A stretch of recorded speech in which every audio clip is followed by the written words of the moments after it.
In its infancy, Earth was a primeval hell. A lifeless planet bombarded by massive asteroids and comets.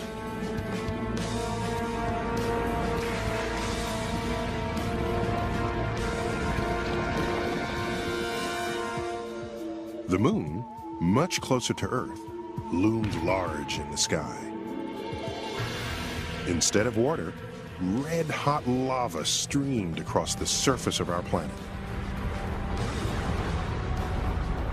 Volcanoes spewed noxious gases into the primitive atmosphere. Scorched and battered, Earth was a planet under siege. Yet somehow, the world we call home emerged from these violent origins. So how did Earth make such an astonishing transformation? How did it change from a raging inferno like this to a place we all know and love? With firm ground beneath our feet, air we can breathe, and water covering nearly 3/4 of its surface. A place where life could take hold and evolve into complex organisms like you and me. Well, it turns out Earth became a habitable planet only after a series of devastating disasters in its early years. And to see how this happened, let's imagine all of Earth's 4.5 billion year history condensed into a single day. Just 24 hours on an ordinary clock or watch like this. If we start right now, then the first humans walked the Earth only 30 seconds ago. Dinosaurs began roaming the planet just before 11 p.m.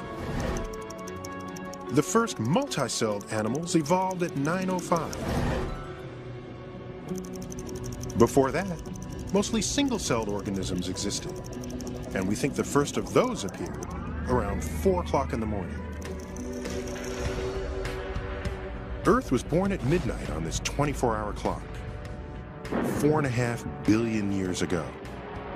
But its violent history began well before that, when huge ancient stars that had reached the ends of their lives exploded. These supernovas cooked up all the chemical elements we know today, including iron, carbon, gold, and even radioactive elements like uranium. Over time, gravity took hold, and this cloud of stardust collapsed into an enormous rotating disk, the solar nebula. In the center of this disk, temperature and pressure rose, and a star, our sun, was born. Eventually, gases like hydrogen and helium would be swept to the far reaches of the disk. But closer to the sun were dust grains made of the heavier elements. They're circling around the early sun and little racetracks, and occasionally grains traveling nearby will collide. Something like this happens in your house. If you look under your bed, you find that little bits of dust are collecting together into little, big, large dust balls. And something like that must be what happened in the solar system too. If they collide slowly, it can add up to a larger object and gradually grow. With enough collisions, dust grew into pebbles, and pebbles grew into rocks. And as the rocks grew larger, so did the collisions. If they collide head-on or at higher velocities, then they'll actually break apart, like shooting a gun at a wall. But other times, the rocks stuck together. And the larger they got, the stronger their gravity became. Because of the gravitational attraction between these bodies, you coalesce. Instead of just making a mess, and you do make a mess as well, You build bigger things because gravity holds things together. In time, gravity shaped them into small round planets, or planetesimals, just a few miles across.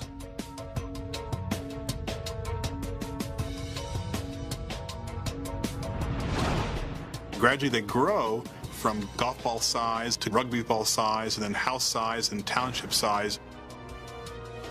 And then one or two of these objects would get large faster than anything else and become the big boys on the block. Eventually, some of these planetesimals grew as big as our moon. And then, they combined to form the 4 small rocky planets closest to the Sun: Mercury, Venus, Mars, and Earth. But the early Earth bore little resemblance to the planet we're all familiar with. And today, working out exactly what Earth was like as a newborn planet is no easy task. It's sort of like looking at me as an adult and trying to figure out exactly what I was like as a baby. When was I born? How much did I weigh? Now, a snapshot will give you a pretty good idea of what I looked like when I was young. But the Earth was born 4.5 billion years ago, and hardly anything survives from that time to tell us about our planet's infancy. That's because at midnight on the clock, the newborn planet was nothing but a fiery ball of rock covered with lava. As you go back to these very earliest times, the first few 100 million years, the Earth was so energetic and was recycling material so vigorously and melting material that rocks from that period have not survived. So to reconstruct the story of Earth's infancy, we look for clues, not from the ground, but from outer space. More than 100 million miles from Earth, between Mars and Jupiter, lies a region called the asteroid belt. Here, trillions of asteroids, enormous rocks left over from planet building, are held in orbit. Every now and then, a fragment of one of these asteroids is knocked out of orbit and set on a collision course with Earth. Called meteors, they can have a big impact. This exclusive report is about an object from space buried in ice described as a scientific mother lode. We take you first to the northwest corner of British Columbia, near the Alaska border. Here, a massive meteor plunged through the atmosphere, leaving a streak across the sky. A local bush pilot discovered the debris scattered across this lake, which was frozen over at the time. Realizing the importance of the find, he mailed a few fragments to NASA meteorite expert Michael Zelensky. He sent samples down, frozen in a case. So I had a real problem getting through the U.S. Customs because they wanted to open and thaw these out, and they were concerned that they were containing deadly pathogens from Canada or something. Zelensky immediately recognized it as a carbonaceous chondrite, a carbon-rich meteorite formed from the very same stardust that built the Earth. The last time we had a major fall of a carbonaceous chondrite was 30 years ago. So that means that it's about one time in a career you had this happening to you, and to have it happen to me in my career while I was still young enough to take advantage of it was a very exciting thing for me. A team of scientists scrambled to collect as much of the meteorite as possible. This was the opportunity of a lifetime. More than 400 fragments strewn across the frozen lake could each contain clues to the very beginning of Earth.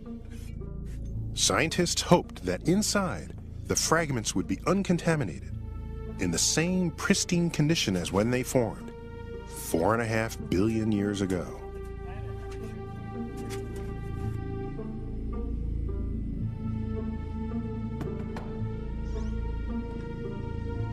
If it lives up to expectations, this meteorite could reveal the exact chemistry of the dust grains that built the newborn Earth. Meteorites are a window on the past, and they tell us something about the conditions in which the solid planets formed. This particular meteorite is really special. In the first place, it has the highest carbon content of any meteorite, and the highest amount of these preserved interstellar stardust grains of any meteorite, and has a very high water content as well.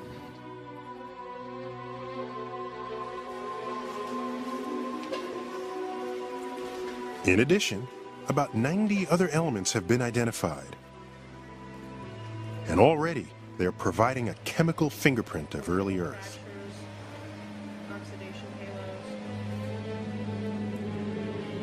And within this meteorite are radioactive elements that decay at a precisely known rate, allowing scientists to calculate the meteorite's age.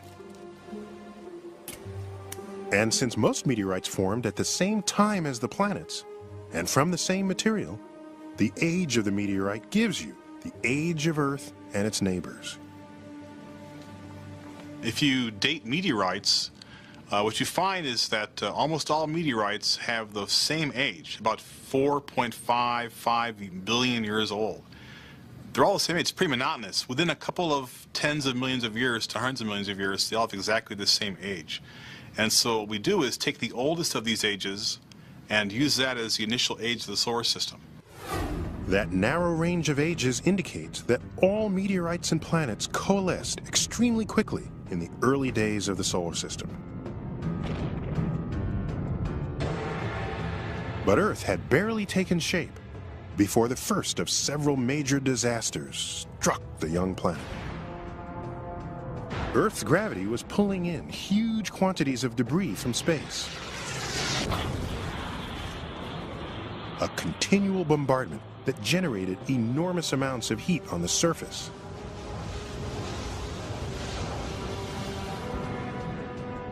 At the same time, radioactive elements trapped deep within the Earth were decaying, producing even more heat and roasting the planet from the inside.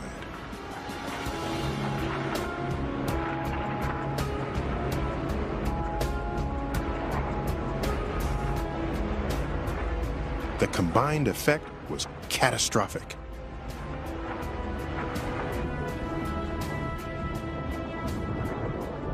By 8 minutes after midnight on our 24-hour clock, the planet had become a raging furnace.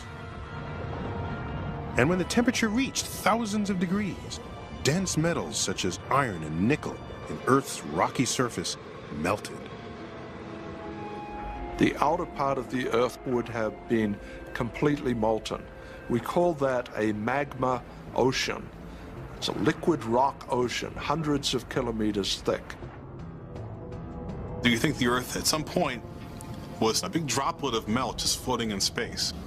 When you have a totally molten object like this, the heaviest elements, and that includes things like iron, would sink to the center of this droplet, and the lightest elements, things rich in carbon and water, for instance, or light elements, would float to the top and float there like algae on a lake. The global migration of the elements, known as the Iron Catastrophe, would have a profound effect on the future of our planet.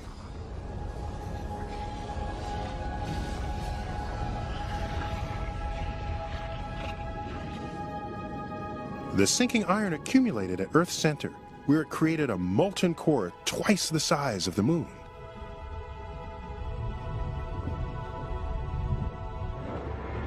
The liquid iron is constantly swirling and flowing. And even today, this motion generates electric currents, which turned our planet into a giant magnet with north and south poles.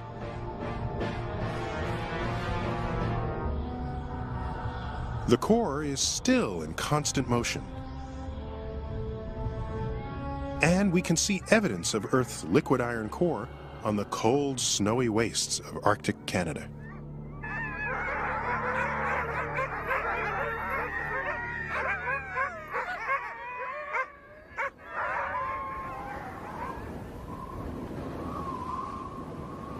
Well, the magnetic field is constantly fluctuating on a minute-to-minute or even second-to-second basis. And one result of this is the fact that it causes the magnetic pole to actually move randomly over the course of a day. Every few years, geologist Larry Newett sets out in search of the precise location of the magnetic North Pole, or north on a compass. Newett spends days at a time on the ice, in temperatures as low as -50 degrees Fahrenheit.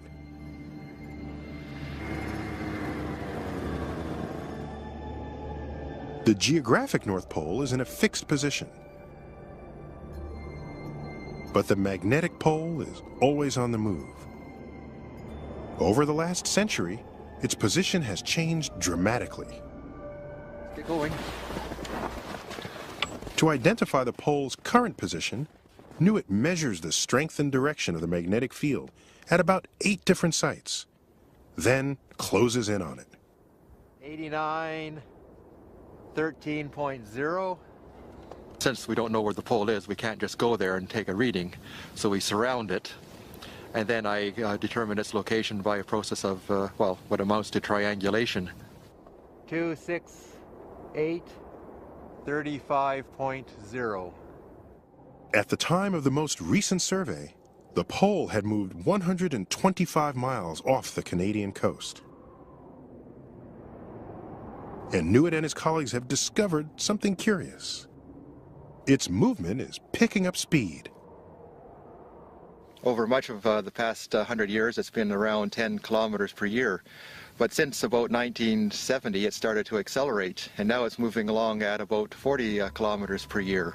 If this keeps up, it'll reach Siberia in about another 40 or 50 years. But of course, that's a rather dangerous extrapolation. We don't really know where it's going to go.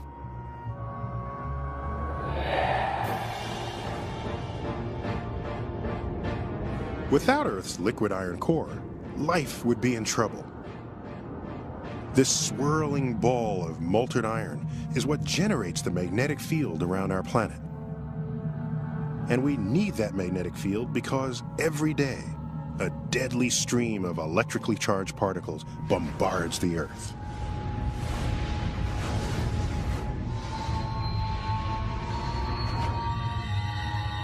Ejected by the sun in monstrous solar flares, these particles hurtle through space at about 1,000,000 miles an hour, forming what is known as the solar wind. Some think that if the solar wind ever reached our planet, it would strip away the atmosphere. But Earth's magnetic field creates a protective shield that deflects these deadly particles.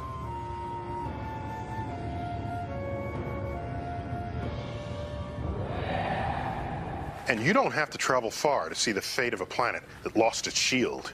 4 billion years ago, Mars had a liquid iron core and a magnetic field just like Earth's. Mars built up a thick atmosphere and supported liquid water on its surface. The planet may have even been home to primitive forms of life. But Mars is just a fraction the size of the Earth, so it cooled more rapidly. And as it cooled, its molten iron core hardened. As a result, Mars stopped generating its magnetic shield. And according to one theory, this left its atmosphere to be scoured away by the solar wind. Today, the surface of Mars is a barren desert.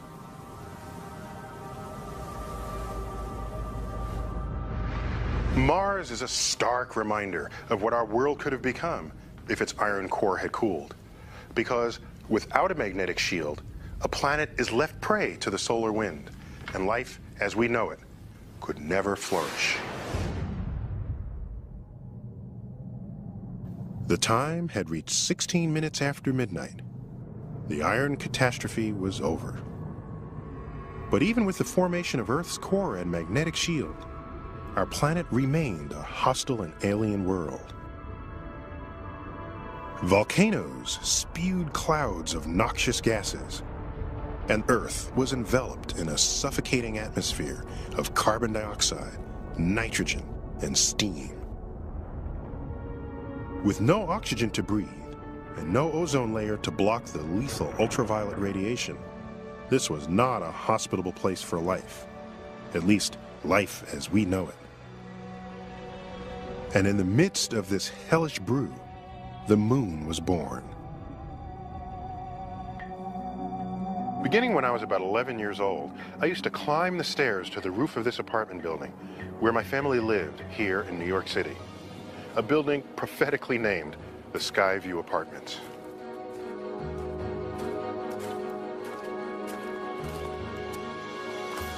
And with simple binoculars, just like these, I gazed up above the streetlights, beyond the buildings, and into the night sky. And nothing will ever capture the excitement I felt when I first turned my binoculars on the moon.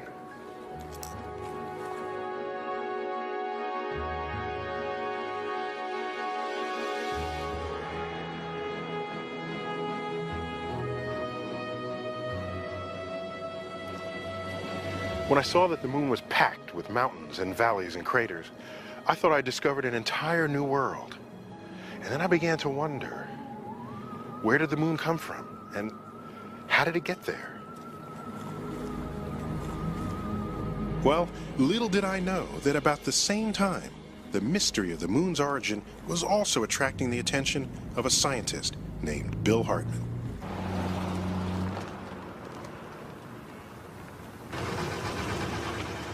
I'm always looking at the moon and thinking about its phases, and when I was a little kid I had a telescope. I used to be out there drawing craters on the moon and was very excited that I could even see these craters in mountains and so on. So it's always had a special interest for me.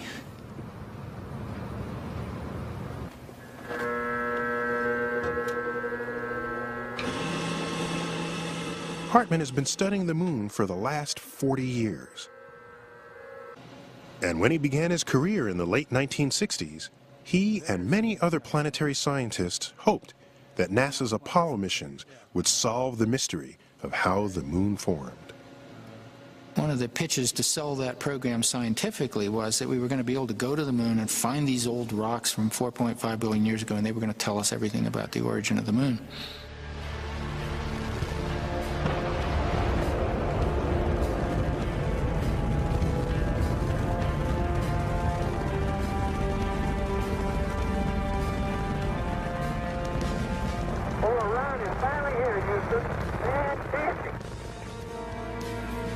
The Apollo astronauts collected hundreds of rocks from the moon's surface. Look at the size of that biggie. It is a biggie, isn't it? This one right here? That's it. You got it right there. Scientists calculated their age using radioactive dating. To their astonishment, they discovered that the moon was millions of years younger than Earth. And those same rocks held another secret. I think the biggest single surprise was that the materials on the moon had exactly the same chemistry as the Earth and different from any samples that we have anywhere else in the solar system. So that pretty well forced the idea that the moon has to form from the same basic material as the Earth. But even more mysterious was that the moon rocks contain very little iron, just like the rocks on Earth's surface. In a flash of inspiration, Hartman and a colleague came up with a controversial new theory for the formation of the moon. We came up with this very simple idea that maybe as the Earth was forming, at our distance from the sun, somewhere nearby, made out of the same material, was a second largest body, which got pretty big before it finally plowed into the Earth. They proposed that about 50 million years after Earth had formed, a huge planetesimal was still roaming the solar system.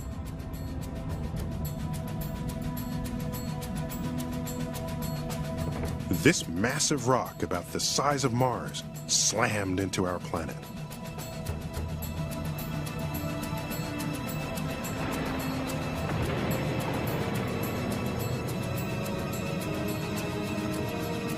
The energy of that impact was so great it melted both the planetesimal and Earth's outer layers. The two fused together, forming a new, larger Earth. At the same time, this enormous collision ejected into orbit vast amounts of molten rock. This debris eventually coalesced to form the Moon. When Hartmann first went public with this idea in 1974, it was considered scientific heresy. So here we come in saying the Moon formed out of this gigantic catastrophe that blew off part of the Earth's mantle. No one wanted to hear that. No one wanted to start thinking about that kind of model. All of us were taught as junior geology students that all processes in geology are slow, one sand grain at a time, erosion, and so on. And people would actually come to us and say, you know, we really shouldn't consider that model until we've exhausted all other models.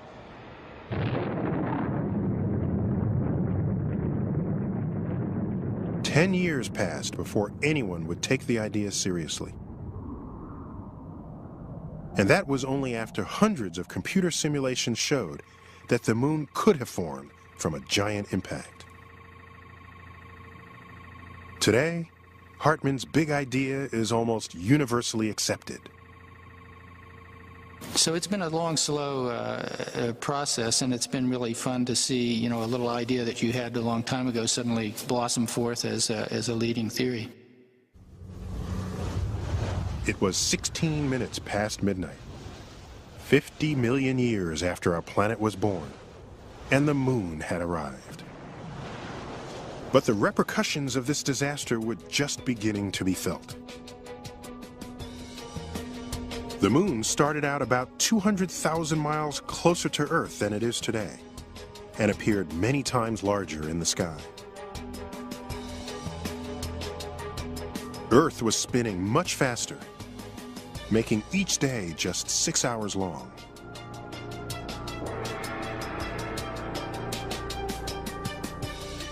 And with the Moon so close, its gravitational pull on Earth was enormous. Earth's surface rose and fell up to 200 feet during the cycle of the Moon's phases.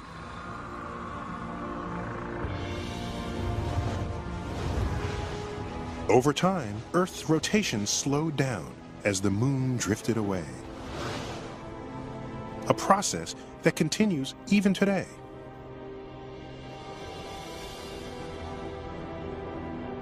The idea of being able to measure the movement of the Moon away from the Earth has always been a challenge. And so when the astronauts went to the Moon, one of the things they did, they carried out this big device, which was a reflector, a retroreflector, that would beam a laser beam back in the direction that it came. On Earth, astronomers installed a laser so strong it could target the reflectors.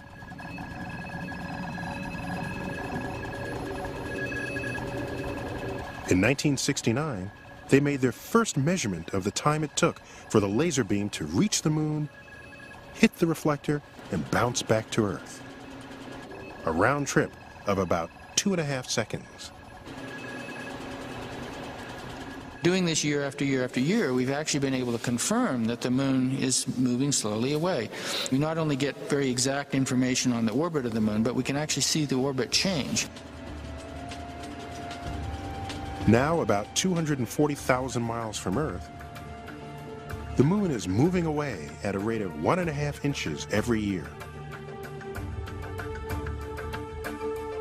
The collision that created the Moon was also a major stroke of luck for Earth. That impact was so immense that it forced Earth's axis to tilt in relation to the Sun, causing the familiar seasons. And without the stabilizing influence of the Moon, Earth would wobble dramatically about its axis. Today, the planet would experience wild climate swings. But when did a planet that looks like the Earth we know begin to take shape? Earth's hot molten surface took at least 1 billion years after the Moon was created to cool and form a thick skin, its crust, or so scientists believed.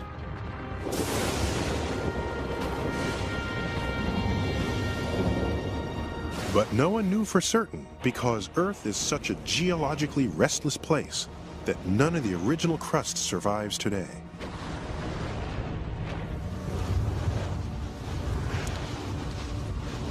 Yet startling new evidence is causing a major rethinking of when Earth's crust first formed.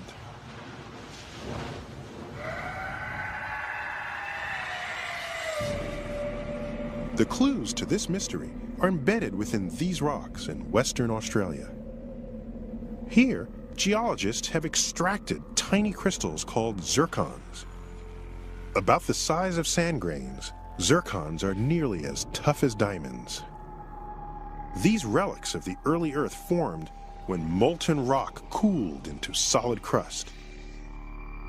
So the age of the zircon gives you the age of the crust itself. And it was here that geologist Simon Wilde hit pay dirt when he found one crystal so old, he's convinced it was formed in the Earth's original crust.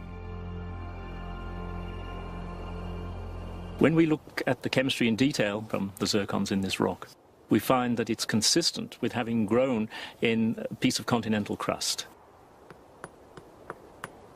Radioactive dating shows that the oldest of the zircons Simon Wilde found in these hills is 4.4 billion years old, suggesting that Earth might have cooled and created a crust soon after the moon formed.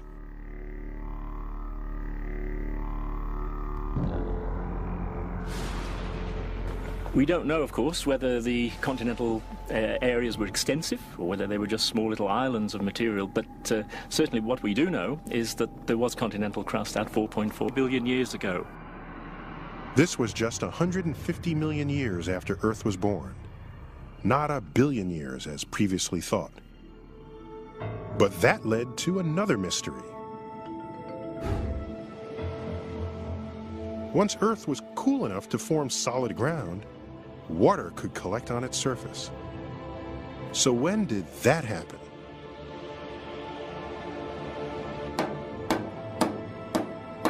Geologists, including Stephen Moisish, think the answer may lie in these same tiny zircon crystals. Zircons are extremely rare. So to find just a few crystals, Moisish had to pulverize and sift through hundreds of pounds of ancient rocks.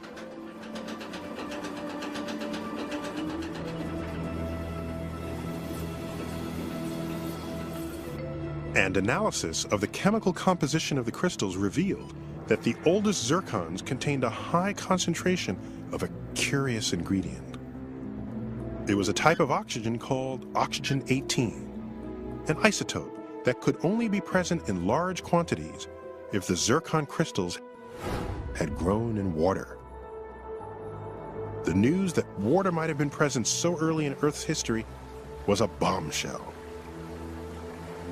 Not only was there crust present, which came as a surprise to most of us, it looks like, from some of the zircons, that crust interacted with large volumes of liquid water. The idea that water settled on Earth's surface so soon is controversial.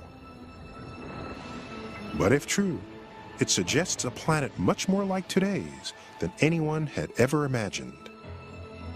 By 200 million years after the formation of the Earth, you can imagine a landscape of islands and small continents bathed by a primitive ocean.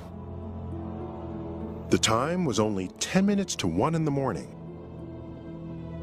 The moon existed, and so did a planet with not just land, but water. Liquid water is the key to life. Every living thing requires it to survive. And eventually, water would cover nearly 3/4 of the Earth's surface. In fact, all the world's oceans contain nearly 100 million trillion gallons of it. It's an almost incomprehensible amount. So where did it all come from? How would Earth have ended up with such vast quantities of the stuff? Well, strange as it sounds, these great oceans may have been there from the very beginning, just hidden away.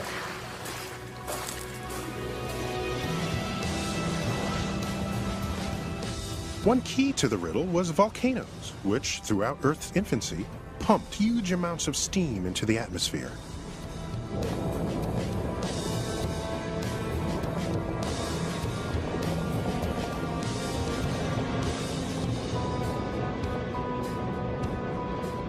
Then, as Earth cooled, that steam condensed into rain.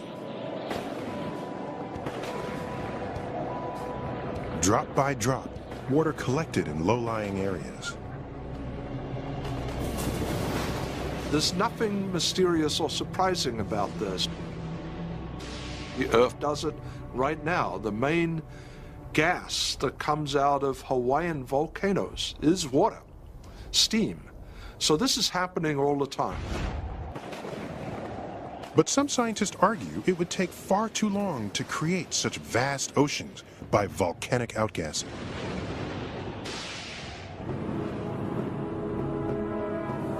Instead, Earth may have had some help. The water in our oceans might have come from outer space, delivered to the surface by massive ice-bearing comets.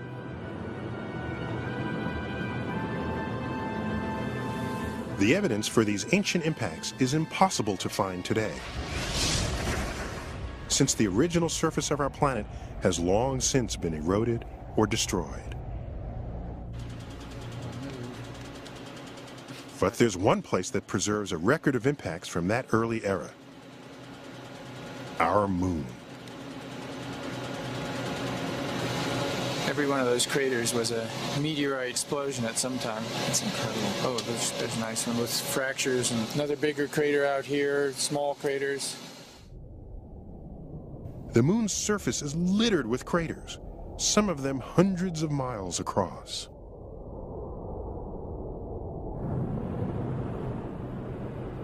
In fact, the moon was ravaged by more than 1 million major impacts in its early years.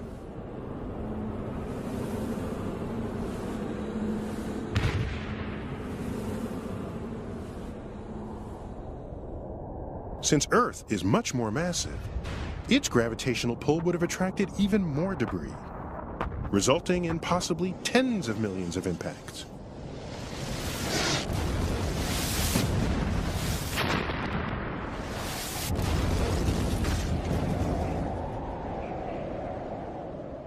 We all hear about the impact 65 million years ago that wiped out the dinosaurs. And you're getting that kind of impact something like once a month on the early Earth. But this rain of debris left over from the formation of the solar system continues for several hundred million years. And in this cosmic debris field, comets containing huge amounts of dust and ice would have been plentiful. Like dirty snowballs the size of mountains, roughly half their mass was water.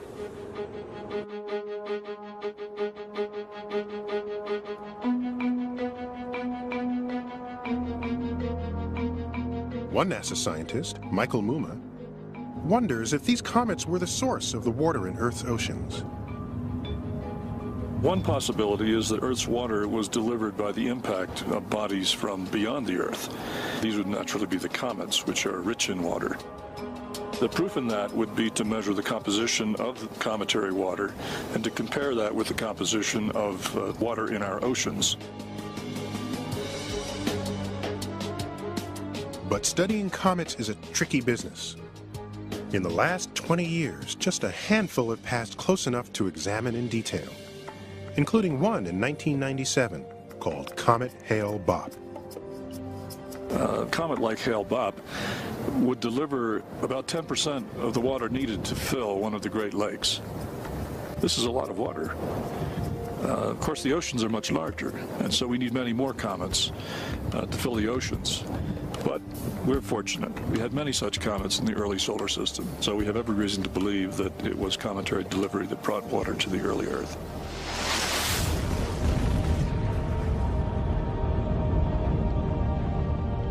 Muma thinks that the heat of an impact would have evaporated the ice within a comet, creating storm clouds over vast areas of the planet. These clouds produced a deluge of hot, possibly acidic rain that continued for millions of years.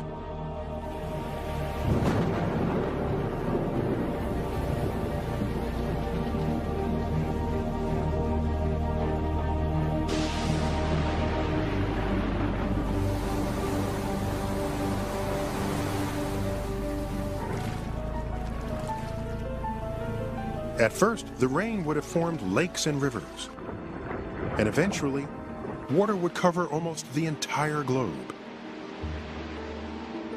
But there's a problem with this theory. Earth's oceans contain a mixture of normal water, H2O, and a much smaller amount of a more exotic kind, known as HDO, or heavy water, which contains an extra neutron. In the comets analyzed so far, the proportions of these two kinds of water don't match the composition of water in our oceans. They have twice the amount of heavy water that we see in Earth's oceans. So if they were the comets that delivered Earth's oceans, they wouldn't fit the bill, basically. They don't have the right properties.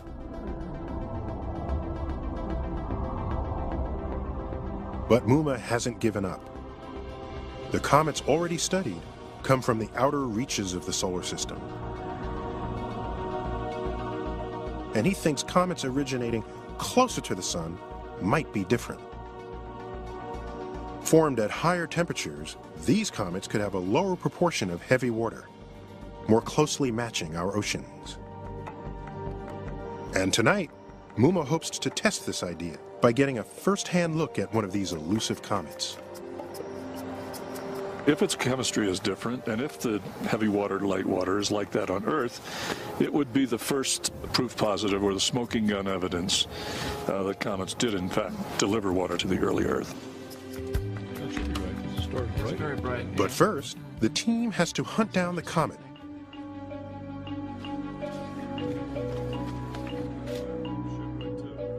As soon as he has acquired it, we should see an image of it on this screen. It's on the blue one. There it is. All right. Yes, sir. Right there. You can see the elongated material flowing outward from the nucleus. Joel, that looks excellent.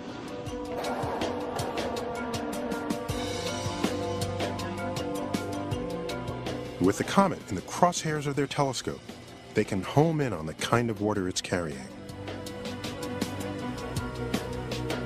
Bring up the spectrograph. Moment of truth here. Yeah. People often ask, how can you measure water in an object that is 100 million miles away? We do this by a method called spectroscopy. It's a little bit like taking fingerprints. The little ridges on your fingers look different for every person. And in the same way, the light that is emitted by a given molecular compound is different. It emits at different wavelengths. Dark spot. I think we just need more. Let's do the long one. It's this one, right? But it turns out, this comet is a very dirty snowball indeed. There's so much dust on the surface that it can't reflect enough light for the team to find out what kind of water is on board. It did not brighten as expected. This was a bit of a disappointment. Comets are quite fickle. You know, they're unpredictable. In some ways, they're like cats. They both have tails, and they both do what they want to.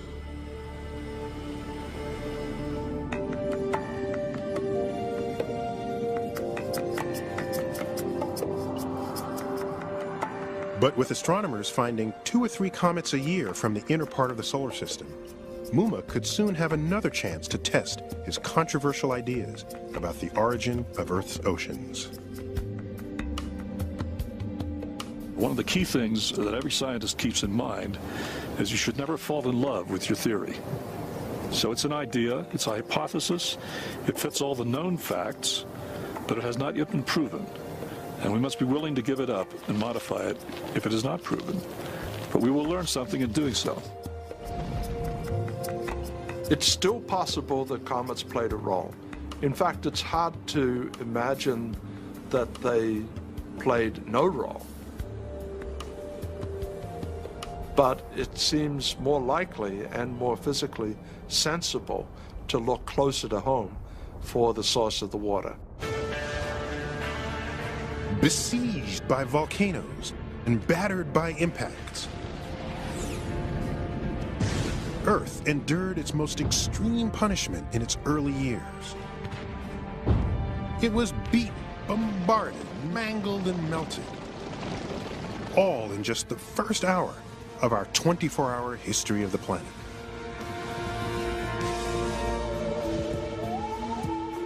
The young Earth was still very different from the planet we know today. It was a hostile and forbidding place, with an atmosphere full of poisonous gases. Yet somehow, these harsh conditions set the scene for a crucial phase of Earth's development: the origin of life. Very little is left behind from the Earth's earliest time period, but what is left behind is revealed to us a planet much more complicated than we ever thought, with different rock types, liquid water present, and the kind of planet that we might expect life to emerge on.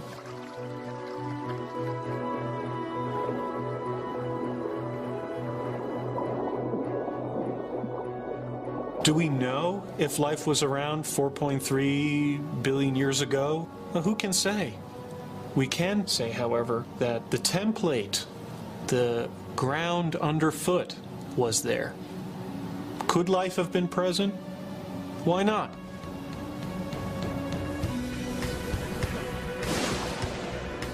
But first, the once hellish Earth would have to undergo another change as radical as any that had come before.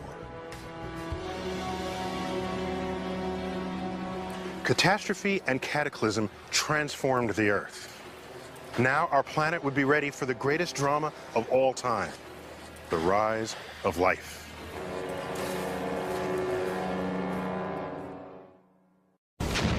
Next on Origins, life takes hold on Earth. Life evolved on this planet very early and very fast. But where did it come from? And how did it survive in the hostile environment of early Earth? Go back in time to when invisible creatures ruled the planet and caused the most dramatic transformation ever in Earth's history. Watch the next episode of Origins, coming right up.